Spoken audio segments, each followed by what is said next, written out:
이제 문제는 현실과 우리들의 인식 사이의 격차인데요. 이제 이게 제일 근본적인 문제라고 저는 생각을 합니다. 이걸 어떻게든 해야 되는데, 이 문제를 해결을 해내야 되는데, 해내려면 진짜 사람들이 지혜를 모아야겠죠. 지혜를 모아서 해야 되는데, 되게 우리나라는 좀 해결사를 바라는 그런 마음들이 많은 것 같아요. 누가 나와서 해결해 주기를. 근데 누가 나와서 해결해 줄 사람이 없거든요, 이게. 그러니까 우리가 이제 현실과 인식 사이에, 우리들의 능력과 우리들의 생각 사이에 격차가 많은데요. 되게 우리 인간은 지금 21세기의 스마트폰 시대를 살고 있지만 근원으로 돌아가 보면 부족 인간이거든요. 부족 인간. 그러니까 문명 발생 이전에 수십만 년 동안의, 그걸 보통 생물학자들은 사바나 시대라고 얘기를 하는데, 중앙아프리카 사바나 기후 지역에서 최초의 인류가 생겨나서 수십만 년 동안 150명을 넘지 않는 작은 공동체를 이루고 살았대요. 그러니까 우리들의 이 세포, 우리들의 유전자, 우리들의 뇌, 이것은 문명이 발생한 후에 만들어진 것이 아니고 문명 발생 이전에 수십만 년의 진화 과정에서 만들어진 거랍니다. 그러니까 구석기 시대, 신석기 시대, 수렵 채집 시대에 만들어진 뇌를 가지고 우리가 지금 스마트폰 시대를, 인터넷과 스마트폰 시대를 살고 있다는 거예요. 그래서 이 부족 본능 때문에, 부족 인간으로서의 본능 때문에 온갖 갈등이 생겨요. 그러니까 사람은 편을 참 잘 갈라요. 뭘로든 편을 가릅니다. 심지어 종교로도 편을 가르죠. 그 편을 뭐 고향 가지고 가르고요, 수시를 학교 가지고 가르고요, 피부색 가지고 가르고요, 무슨 성씨 가지고 가르고, 남자 여자 가지고 가르고, 하여튼 나는 너와 달라라고 주장할 수 있는 그 무엇이든 가지고 패를 갈라요. 울타리를 치고요. 이게 부족 본능이거든요. 근데 우리들의 능력은 어디까지 커졌냐 하면, 인간의 산업활동의 결과 배출된 가스가 지구 대기의 화학적 구성을 바꿀 수 있는 단계까지 왔거든요. 지구 표면의 모든 생물을 다 몇 번이고 절멸시킬 수 있는 양의 핵폭탄을 보유하고 있어요, 인류가 지금. 우리가 만들어내는 모든 문제들은 글로벌해요, 대부분이나. 우리들의 능력이 너무 커져가지고 지구 대기의 화학적 구성에까지 영향을 미칠 정도로 우리들의 능력이 커진 반면, 이건 모두 문명 발생 이후에, 특히 지난 한 300~400년간의 발전의 결과예요. 우리들의 두뇌, 우리들의 몸은 여전히 신석기 시대, 구석기 시대 거라는 거예요. 부족 본능에 사로잡혀 있는 거죠.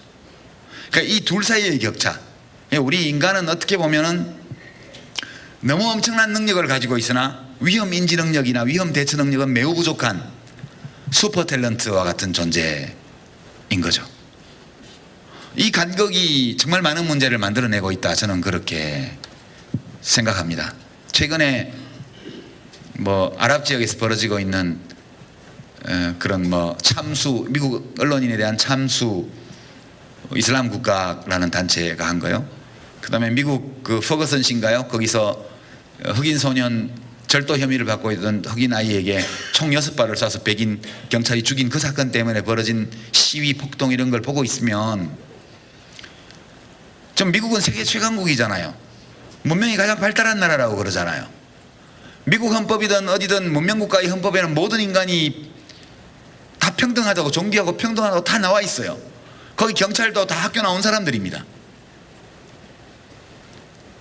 근데 피부색 가지고 부족 본능을 발휘를 하는 거거든요.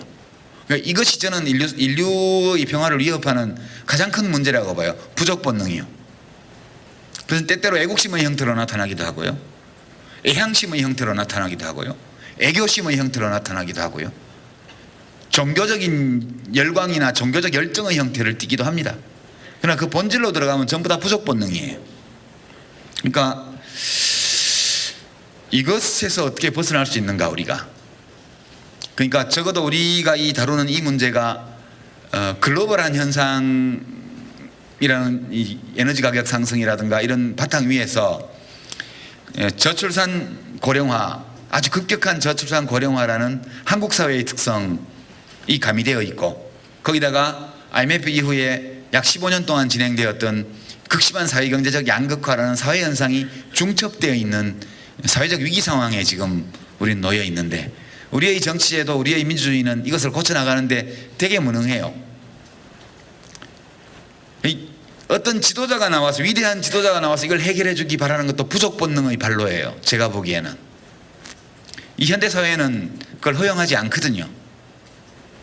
혼자서 이미 대한민국이라는 인구 5천만이 넘어가는 이 복잡한 후기 산업사회 또는 아주 현대식 산업사회에는 어떤 한 사람이 다스릴 수 없는 나라예요. 최근 정부나 청와대의 여러 가지 일들을 보면 저는 그걸 아주 절실하게 느낍니다. 만기칠남형 또는 해결사형 리더는 다스릴 수 없는 나라예요. 여기가 결국은 우리에게 필요한 리더십은 사람들이 부족 본능을 우리가 원래 가지고 있는 부족 본능을 무절제하게 터뜨리지 않도록 사람들의 관계를 잘 조율하고 마음을 잘 모으고, 그리고 우리들 각자가 가지고 있는 능력이나 개성이나 이런 것들을 잘 발현하고 조직해서 문제들을 해결할 수 있게 해주는 그런 리더십이 우리에게 필요한데, 저는 우리 국민들의 DNA 속에는 구세주를 바라는 심리가 너무 깊게 뿌리 박혀 있다고 생각해요. 그래서 지금 저는 이명박 대통령을 생각하면 그런 점에서 마음이 좀 아픈데요. 530만 표 차로 당선시킨 분 아니에요. 근데 지금 전직 대통령 선호도 조사를 하면 1%밖에 안 나와요.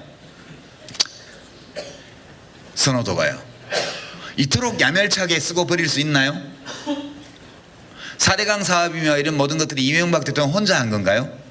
국회에서 전부 다 입법을 해줬고 예산안을 통과시켜줬고 언론에서 엄청나게 그 사업 괜찮다고 떠들고, 그리고 지식인 전문가들이 나와가지고 물 맑아진다고 주장하고 수많은 사람들이 거기 가담했잖아요.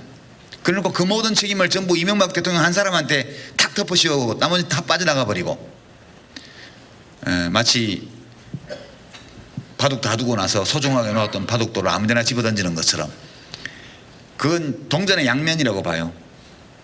해결해줘, 네가 해결할 수 있어, 와 해서 밀어주고는 해결 못했어? 넌 사라져. 이렇게 백날 반복해봐야 문제 해결이 안 될 것이다. 저는 그렇게 생각합니다. 그래서 우리에게 우리 사회에 어떤 희망이 있다면 그것은 저는 공감의 능력이라는 생각을 합니다.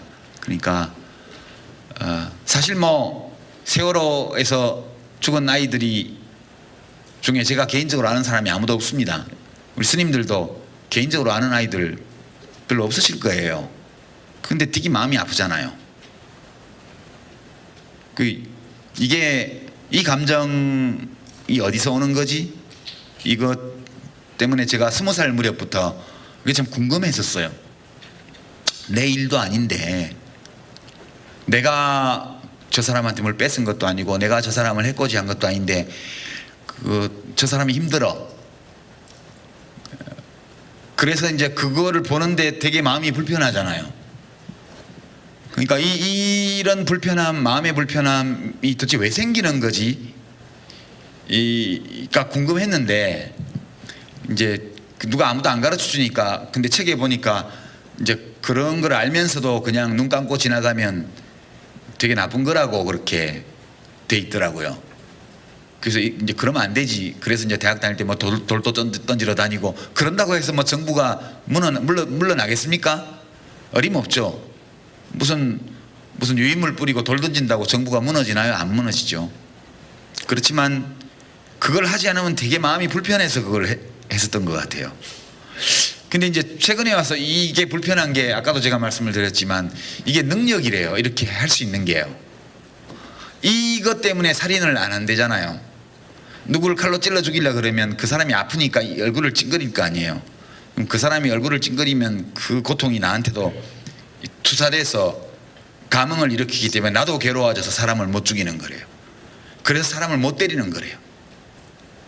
남을 막 괴롭히고 때리고 요즘 군에서 막 가혹행위를 하고 이런 사람은 거기에 고장이 난 거예요. 지금 원래는 그러면 안 되는 거예요.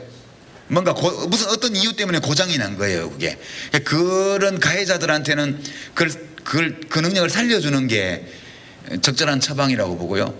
그리고 그것을 대항하지 못하고 그렇게 억울하게 맞아서 죽을 때까지 맞았던 그 청년 윤일병, 그 청년에게 너무너무 안타까운 거예요. 분한 거예요. 제가 그냥 탁 털고 일어나가지고 야 이 새끼야 내가 군대에 맞으러 왔냐 나라 지키러 왔지 이러고 이단 협착이 들어오면 자기도 이단 협착이 차고 같이 영창 가자 이렇게 싸울 수 있는 용기가 있었거나 아니면 옆에서 그걸 누가 보던 사람이 이건 아니다 그래서 그거 하지 말라고 말리든가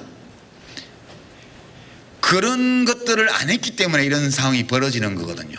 그러니까 결국은 저는 우리 사회가 이렇게 안팎의 여러 위험 요인을 안고 우리 내부의 불화, 갈등, 대립, 차별, 격차 이런 것들을 해소해 나가려면 솔직히 부처님한테 기도한다고 될 문제는 아닌 것 같고요.